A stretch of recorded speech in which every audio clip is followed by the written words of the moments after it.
Okay, over to you. Thanks. Hi, my name's Kamna, and I'm doing a presentation on the aim break. The aim break is a short burst of drum that changes the face of music. Sampling is the process of recording a sound source one part at a time, each part of which is then put into a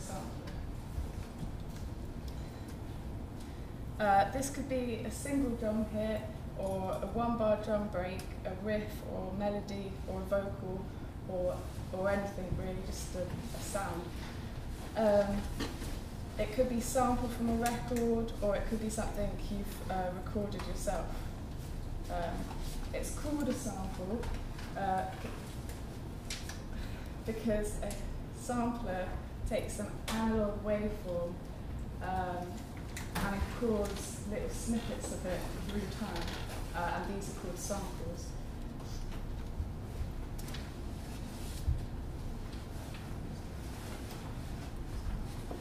The blue line basically is the analog signal, and the red line and the black dots are the samples that are being taken.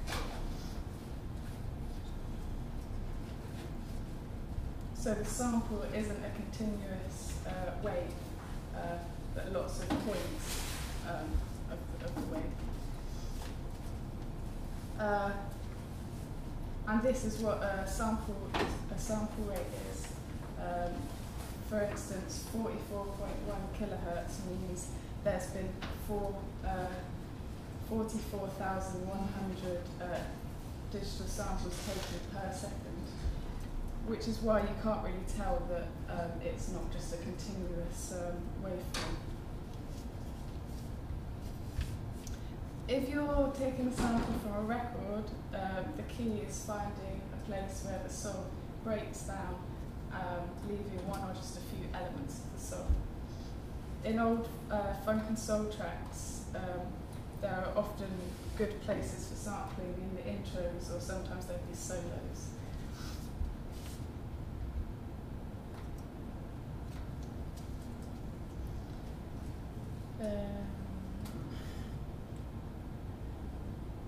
The aim break is called the aim break because it's taken from a song called Amen Brother, which is one of the most sampled records of all time. Amen Brother is the B-side of a 7-inch vinyl released in 1969 by a funk and soul band called the Winstons. It was actually a cover of a gospel song by Jester Harrison, but what makes the Winstons version the one to be sampled is the 6-second drum solo in the middle. This drum solo is performed by Gregory C. Coleman, who drummed for Otis Redding, Curtis Mayfield and the Impressions before joining the Winstons. The Winstons recorded Amen Brother quickly because they didn't have any more songs and just needed a B-side, so they decided to do a cover. In the first 2 bars of Coleman's drum solo, he plays the same beat as the rest of the song, but in the second 2, he changes it and agitates the beat by delaying the second snare. This makes it perfect for sampling because drum hits can be sliced and rearranged into countless rhythms.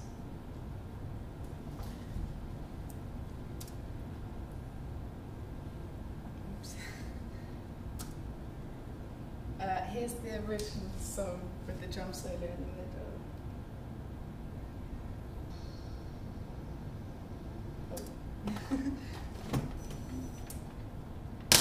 Ooh.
when sped up or slowed down, you can already start to recognise elements that are used in many genres of music.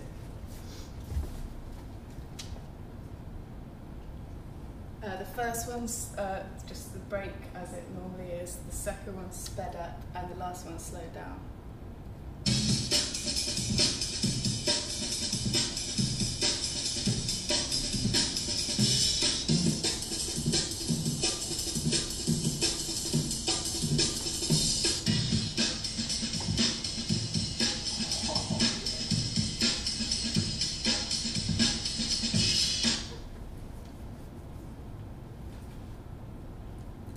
Hundreds of tracks are based on a 4-bar drum loop from 1969.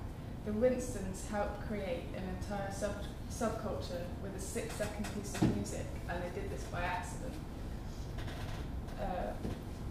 The aim and break became popular with hip-hop producers in the 1980s. In NWA's track, Straight Outta Compton, the break is used straight without rearrangement, and it mainly uses the first bar just looped over and over again. You are now about to witness the strength of street knowledge.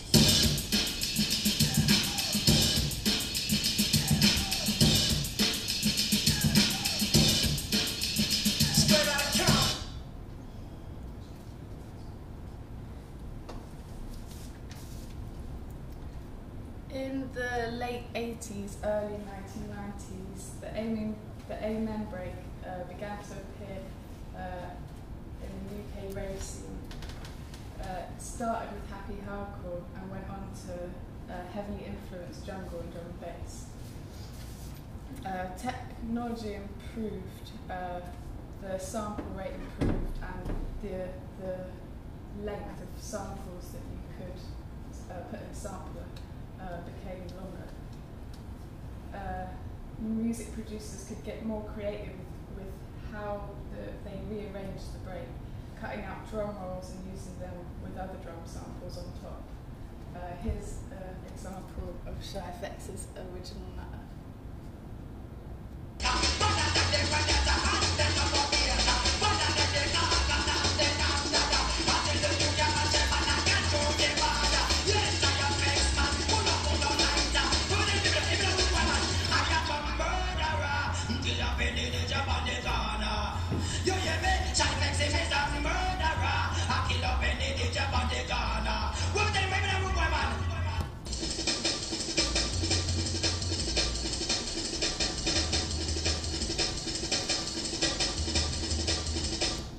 So you can see they've cut it up a lot more and created a kind of rolling effect, and it kind of changes a lot more throughout the song.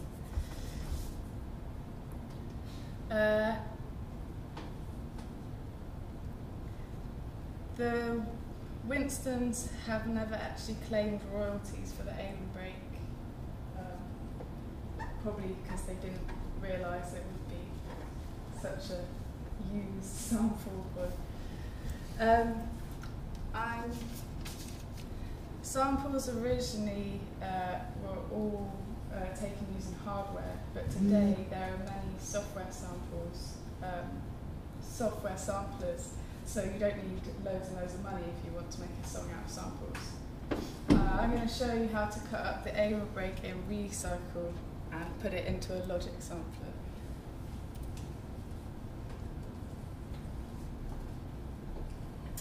Once you've got the sample that you want to use or cut up in Logic or another program, you just open the WAV file in Recycle.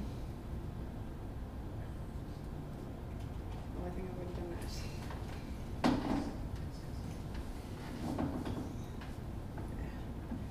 actually. So that's the waveform. First, you've got to find out how many bars are in the sample.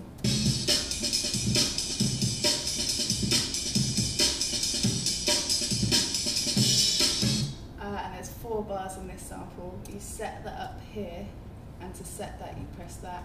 Once you've done that, all these things become available to use.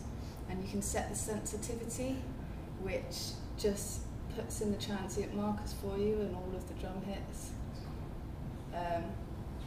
It can be a bit too sensitive, but you can just remove them or move them around and yeah, make it so it's good. And then you literally just save that as a recycle file. But I've already done that.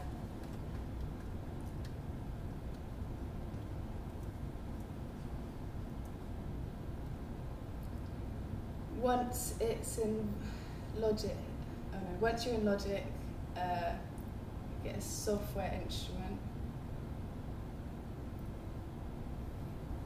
select the EXS24 sampler, go to Edit, Instrument, Recycle Convert, extract MIDI region and make new instrument, and then select your recycle file from wherever you saved it. And it basically just maps all of the different drum hits to the MIDI keyboard, so you can play them all individually. And it also puts a little a little thing in here of the notes. And you can literally just rearrange them however you want. Like, just drag that and put it.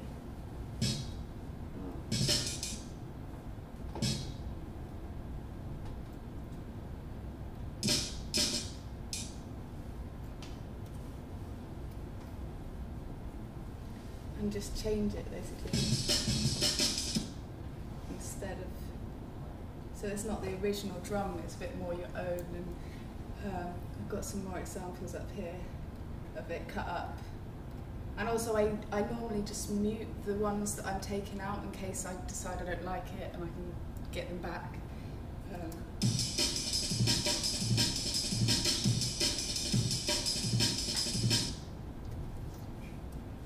I've also got an example of if you were to put it into a whole song.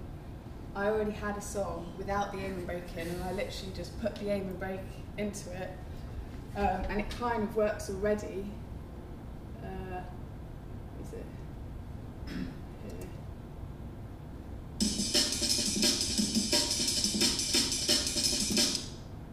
With the whole song, it kind of works already.